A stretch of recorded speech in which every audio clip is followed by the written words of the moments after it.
So what's going on YouTube? My name is Ayush and welcome back to my YouTube channel, The Indian Dev.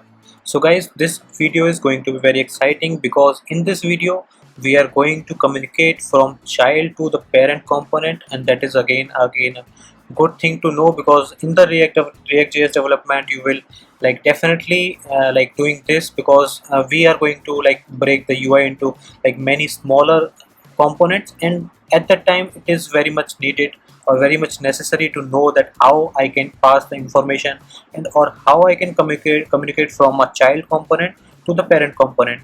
So in this video we will look around that. Before jumping onto the topic, if you guys are new to my channel, then please make sure to subscribe, and if you guys are on Instagram and using that on the daily basis, then you guys can follow me over there for you can say the daily updates or daily tech related content. So yes, you guys can follow me over there. Now let's get started with this child to parent communication video. So in the last video I have explained that in the login component I am having all the functionality that is related to login component. Now I just wanted to make another component, that is user detail component, that I haven't created till now, but I wanted to create and use that in my application.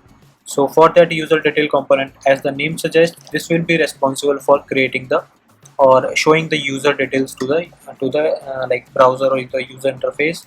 So if I go to Explorer in the VS Code, and lastly we have declared a module as login module. Now I just wanted to create another module to keep my directory structure growing. Now this is the user details. I will go with camel casing user details. Okay, so in the user details I will create a file. Okay, so here you can look another trick or another thing from React.js or JavaScript. Like you can see, in the login module I have defined the login component, but in the user details I am defining the index.js. So the benefit for that is, here you can see, if I just copy this and if I just write it here, and I will go with user details slash index. So for the modules which are having the index.js file, I need not to write index again here. If I'm writing this module slash user details, then it is directly connected to this index file.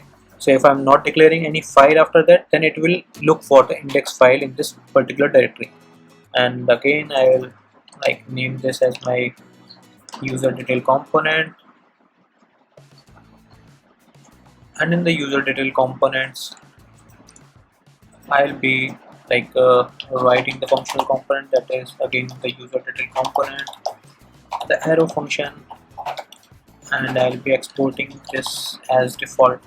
Export default my user detail component, and in this component right now what I will do is I will return maybe simple div saying that this is the user detail component.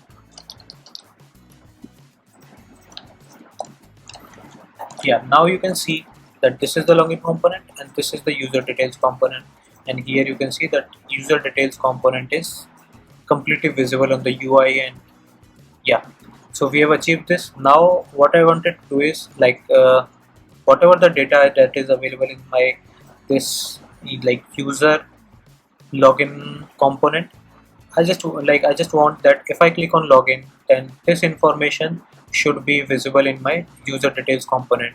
So for that, not going to any of the store concept right now, because we are in the very beginning of this course.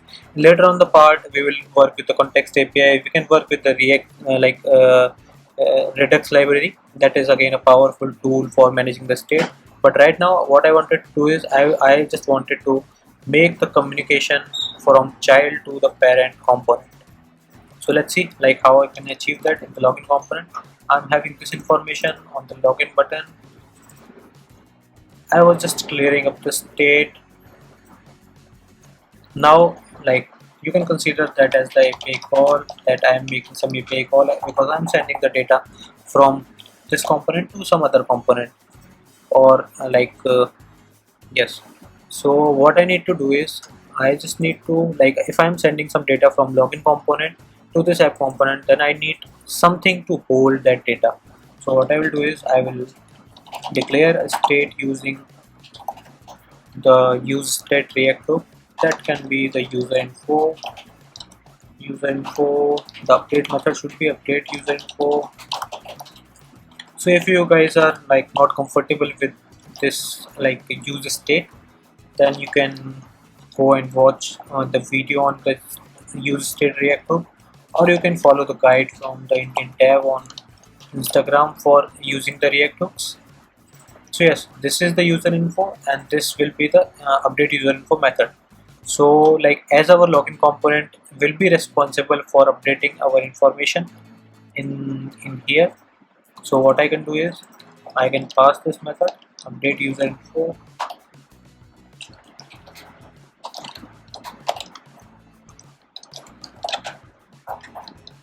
to the login component, so that this login component will be receiving this particular thing, this particular method in the props. So I can receive that as the props.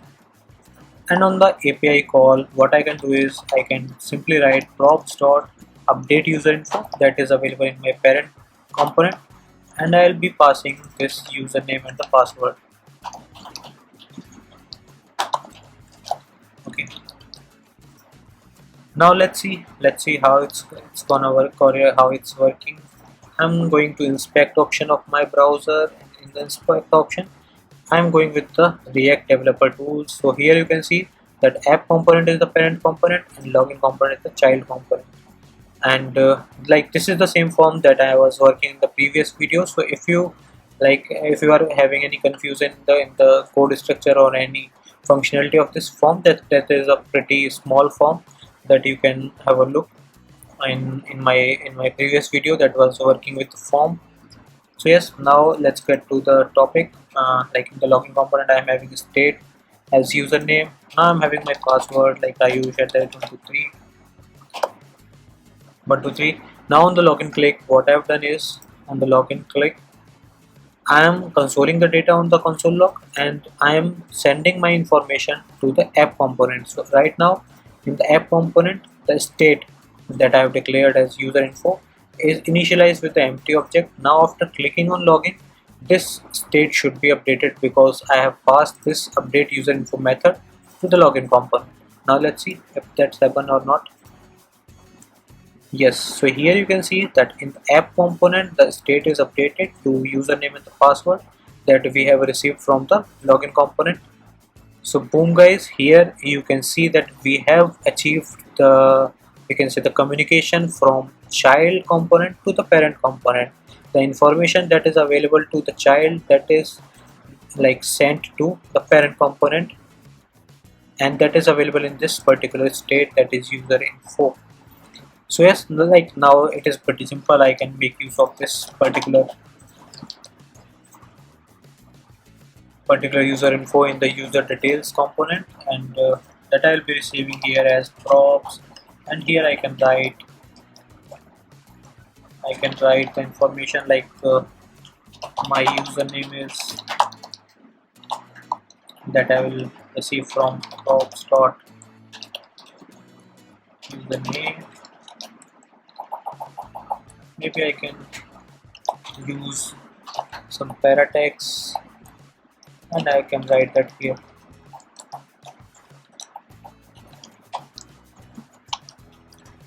Okay, that is gone. My username is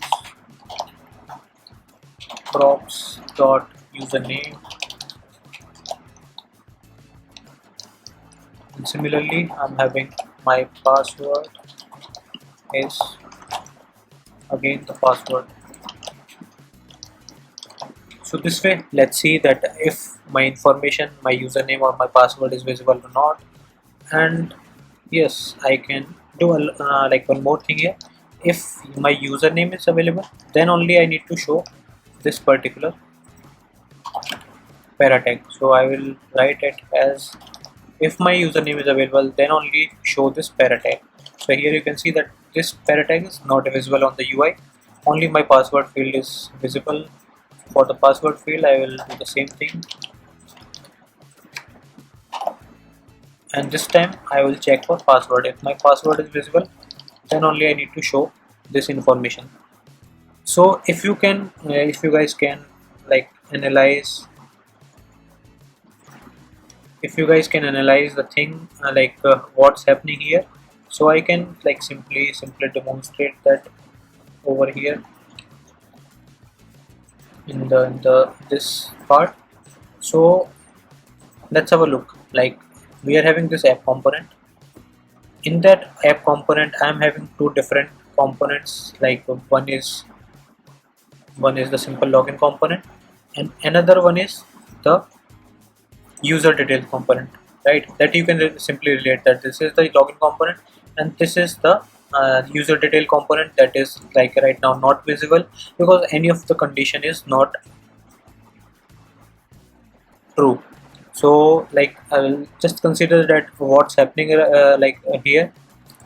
So whenever we are making any changes to the username and the password, then that is being updated in this state, and whenever we are going to click on login function, then it will make an update to the state of this particular app component. So this is the app component. If I go that, like here you can see that this is the app component and this is the state of that like app component. I can like write that here, user info. Yeah, so user info is the state of this app component. So what I've done is, like, after clicking on login, I just sent that information to user info, and as both of the components are like available here, available in this like app component, so that this app component also you can use this particular thing. Like if I choose some other color, then you can analyze that this is the state user info that can also be used by this component, because both of them, like the login component and the user detail components, both are the child component for this app component. So in this way, what I've done is I have just passed the information from child to parent, and that information is again consumed by another child. So this way we can manipulate, we can work with multiple components, and like we can pass on the states from one to another, child to parent, parent to child. Like this is the child to parent communication and this is the parent to child communication. So I think that is like pretty much clear in terms of the components terminology. Now let's see if that works or not. Like I can refresh this so that like only my username is visible here. So let's see, like I will write my password Ayush23, and if I go to login component, then you can see that the information is updated in the login. Now I'm going to click on login, then let's see like if the app component is updating or not.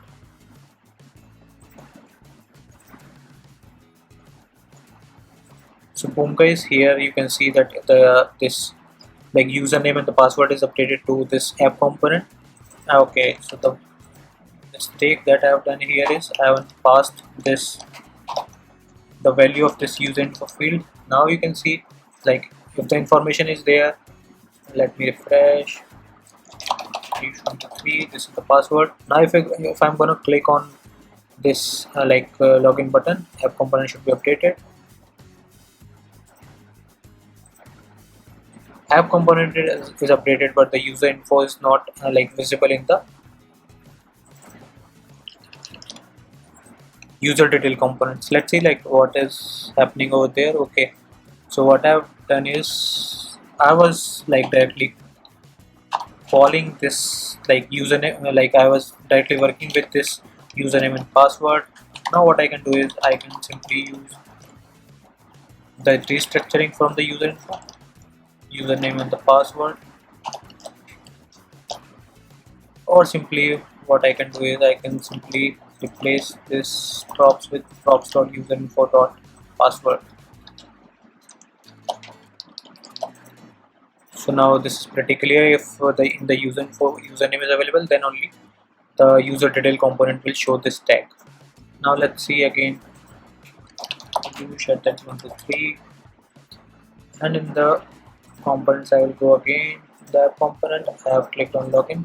So boom guys, here you can see that the information is available to the user detail component. Now I am sure that you are clear with this kind of communication, that is like child to parent and parent to child communication in between the components. So yes guys, if you guys really like this video, then please make sure to hit the like button. That's it for this video. Thank you for watching my video guys, and if you guys are haven't subscribed to my channel, then please make sure to subscribe. It motivates me a lot to keep going. Thank you for watching this video guys. Thank you very much.